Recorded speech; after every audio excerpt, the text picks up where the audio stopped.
जय सच्चिदानंद जी। स्वामी विचारपूर्ण आनंद जी महाराज जी, राज्यपाल मंगूभाई पटेल, मुख्यमंत्री मोहन यादव, कैबिनेट में मेरे साथी ज्योतिरादित्य सिंधिया जी, सांसद बीडी शर्मा जी, सांसद जनार्दन सिंह सिग्रीवाल जी, मंच पर उपस्थित अन्य महानुभाव और मेरे प्यारे भाई और बहनों, यहां बहुत बड़ी संख्या में दिल्ली, हरियाणा, पंजाब और पूरे देश से श्रद्धालु आए हैं। मैं आप सभी का अभिनंदन करता हूं। साथियों, श्री आनंदपुर धाम में आकर आज मन अभिभूत है।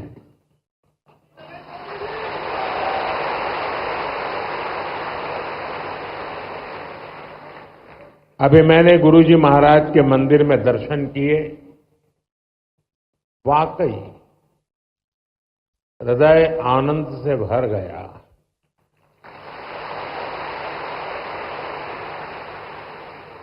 साथियों, जिस भूमि का कण कण संतों की तपस्या से सींचा गया हो,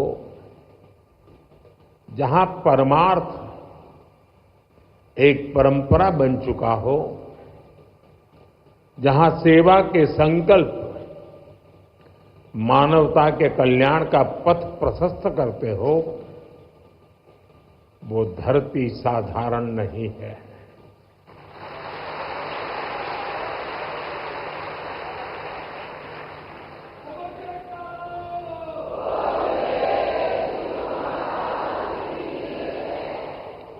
और इसलिए हमारे संतों ने अशोकनगर के बारे में कहा था कि यहां शोक आने से डरता है।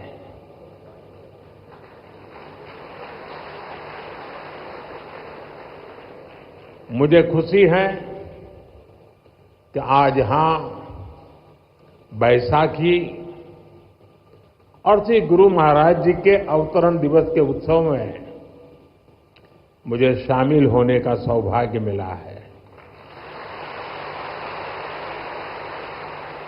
मैं इस पवित्र अवसर पर प्रथम पातशाही श्री श्री 108 श्री स्वामी अद्वैत आनंद जी महाराज और अन्य सभी पातशाही संतों को प्रणाम करता हूं।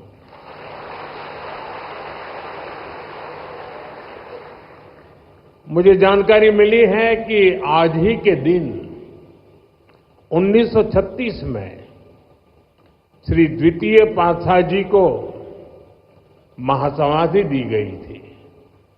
आज के ही दिन 1964 में श्री तृतीय पातशाही जी निज स्वरूप में लीन हुए थे। मैं इन दोनों सदगुरु महाराज जी के प्रति श्रद्धा सुमन अर्पित करता हूं। मैं मां जागेश्वरी देवी, मां बीजासन, मां जानकी करीला माता धाम को भी प्रणाम करता हूं और आप सभी को बैसाखी और श्री गुरु महाराज जी के अवतरण उत्सव की बधाई देता हूं।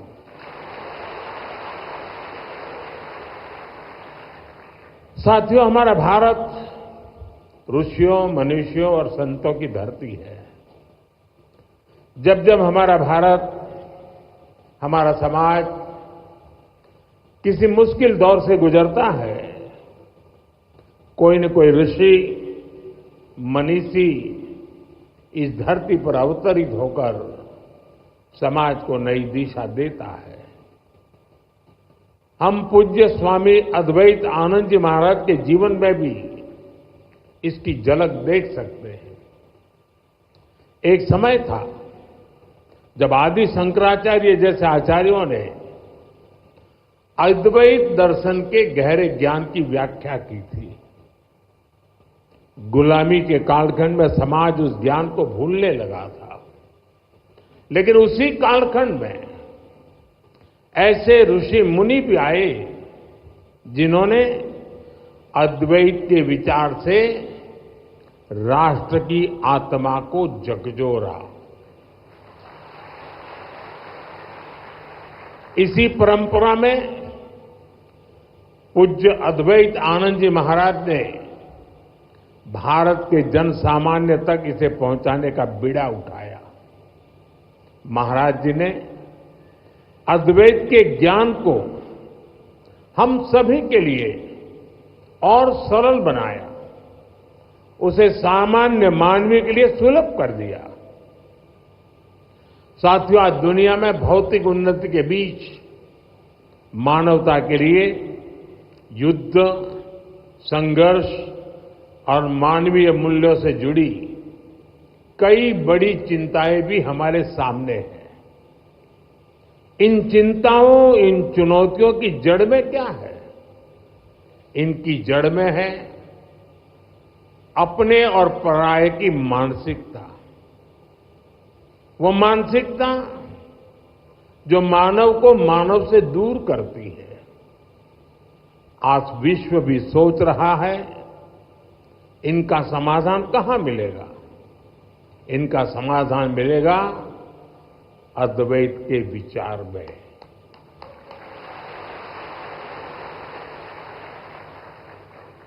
अद्वैत यानी जहां कोई द्वैत नहीं है।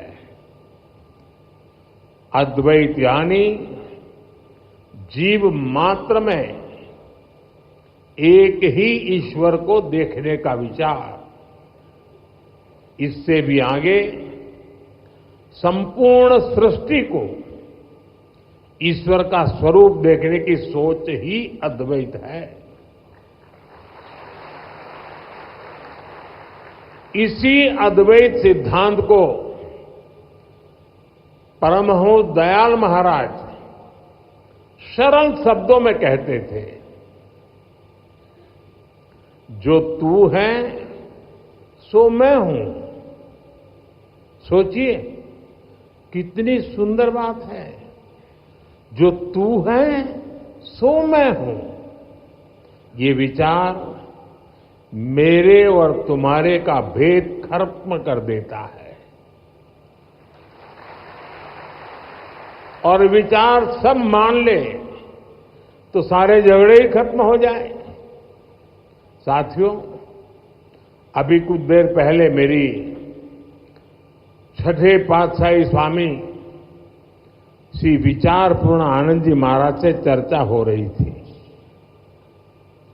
पहले पातशाही परमहंस दयाल महाराज जी के विचारों के साथ साथ वो मुझे आनंद धाम के सेवा कार्यों के बारे में भी बता रहे थे।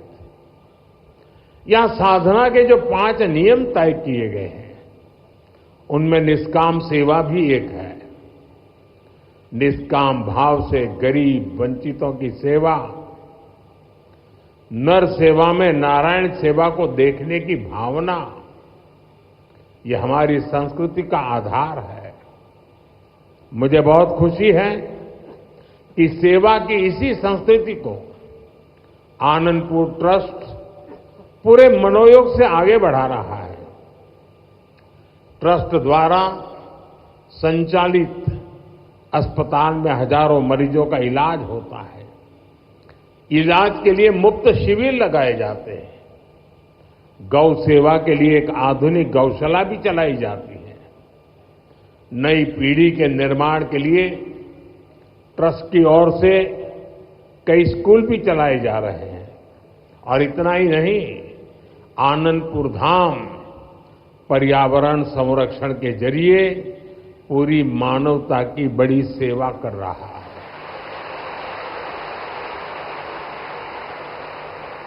मुझे बताया गया है आश्रम के अनुयायियों ने हजारों एकड़ बंजर जमीन को हरा भरा बनाया है। आज इस आश्रम द्वारा लगाए गए हजारों पेड़ परमार्थ के काम आ रहे हैं। भाइयों बहनों, सेवा की यही भावना आज हमारी सरकार के हर प्रयास के केंद्र में है। आज हर जरूरतमंद प्रधानमंत्री गरीब कल्याण अन्न योजना के कारण खाने की चिंता से मुक्त है। आज हर गरीब और बुजुर्ग आयुष्मान योजना के कारण इलाज की चिंता से मुक्त है। आज हर गरीब पीएम आवास योजना के कारण अपने पक्के घर की चिंता से मुक्त हो रहा है। आज जल जीवन मिशन योजना के कारण गांव-गांव में पानी की समस्या का समाधान हो रहा है। देश में रिकॉर्ड संख्या में नए एम्स, आईआईटीज और आईआईएम्स खुल रहे हैं। गरीब से गरीब वर्ग के बच्चों के सपने साकार हो पा रहे हैं। हमारा पर्यावरण स्वच्छ हो, प्रकृति संरक्षित रहे, इसके लिए सरकार ने एक पेड़ मां के नाम अभियान भी शुरू किया है। आज इस अभियान के तहत करोड़ों पेड़ देश में लगाए जा चुके हैं। देश इतने बड़े स्तर पर इतना कुछ कर पा रहा है तो इसके पीछे हमारा सेवा भाव ही है। गरीब और वंचित के उत्थान का संकल्प, सबका साथ सबका विकास का मंत्र, सेवा की ये भावना आज ये सरकार की नीति भी है और निष्ठा भी है। साथियों, जब हम सेवा के संकल्प से जुड़ते हैं तो हम केवल दूसरों का ही भला नहीं कर रहे होते हैं। सेवा की भावना हमारे व्यक्तित्व को भी निखारती है, हमारी सोच को व्यापक बनाती है। सेवा हमें व्यक्तिगत दायरों से निकालकर समाज और राष्ट्र और मानवता के बड़े उद्देश्यों से जोड़ती है। हम सेवा के लिए मिलजुल कर एकजुट होकर काम करना सीखते हैं। हम जीवन के अलग अलग पहलुओं को समझते हैं। आप सब सेवा कार्यों के लिए समर्पित लोग हैं। आपने अपने जीवन में अनुभव किया होगा, कठिनाइयों से लड़ना और फिर कठिनाइयों से जीतना। सेवा करते करते हम सहज ही ये सब सीख जाते हैं। इसलिए मैं कहता हूं, सेवा एक साधना है, एक ऐसी गंगा है जिसमें प्रत्येक व्यक्ति को जरूर डुबकी लगानी चाहिए। साथियों, अशोकनगर और आनंदपुर धाम जैसे क्षेत्र जिन्होंने देश को इतना कुछ दिया है, इनका विकास भी हमारी जिम्मेदारी है। इस क्षेत्र को कला, संस्कृति और प्राकृतिक सौंदर्य का वरदान प्राप्त है। यहां विकास और विरासत की असीम संभावनाएं हैं। इसलिए हम एमपी और अशोकनगर में विकास को तेज गति से बढ़ा रहे हैं। चंदेरी हैंडलूम को नई ऊंचाई तक ले जाने के लिए चंदेरी साड़ी को जीआई टैग दिया गया है। प्राणपुर में क्राफ्ट हैंडलूम टूरिज्म विलेज शुरू हुआ है। इससे क्षेत्र की अर्थव्यवस्था को भी नई गति मिलेगी। मध्य प्रदेश की सरकार अभी से ही उज्जैन सिंहस्थ की तैयारी में भी जुट गई है। भाइयों बहनों, अभी कुछ ही दिन पहले रामनवमी का महापर्व भी था। हम देश में राम वन गमन पथ का विकास कर रहे हैं। इस राम वन गमन पथ का एक अहम हिस्सा मध्य प्रदेश से होकर गुजरेगा और हमारा एमपी पहले से ही अजब और गजब है। इन कार्यों से उसकी पहचान और मजबूत होगी। साथियों, देश ने 2047 तक विकसित भारत बनने का लक्ष्य तय किया है। हमें पूरा विश्वास है कि ये लक्ष्य हम जरूर हासिल करेंगे। लेकिन इस यात्रा में हमें कुछ महत्वपूर्ण बातों को हमेशा ध्यान में रखना है। हम देखते हैं दुनिया के कई देश विकास यात्रा में अपनी संस्कृति से कट गए, उन्होंने अपनी परंपराएं भुला दी। भारत में हमें अपनी पुरातन संस्कृति को संरक्षित करके रखना है। हमें ध्यान रखना है भारत जैसे देश में हमारी संस्कृति केवल हमारी पहचान से ही नहीं जुड़ी है, हमारी संस्कृति ही हमारे सामर्थ्य को मजबूती देती है। मुझे खुशी है कि आनंदपुर धाम ट्रस्ट इस दिशा में अनेक कार्य करता आ रहा है। मुझे विश्वास है आनंदपुर धाम की सेवा कार्य विकसित भारत के संकल्प को नई ऊर्जा से आगे बढ़ाएंगे। एक बार फिर आप सभी को बैसाखी और श्री गुरु महाराज जी के अवतरण उत्सव की बहुत बहुत बधाई देता हूं। बहुत बहुत बधाई। जय श्री सच्चिदानंद।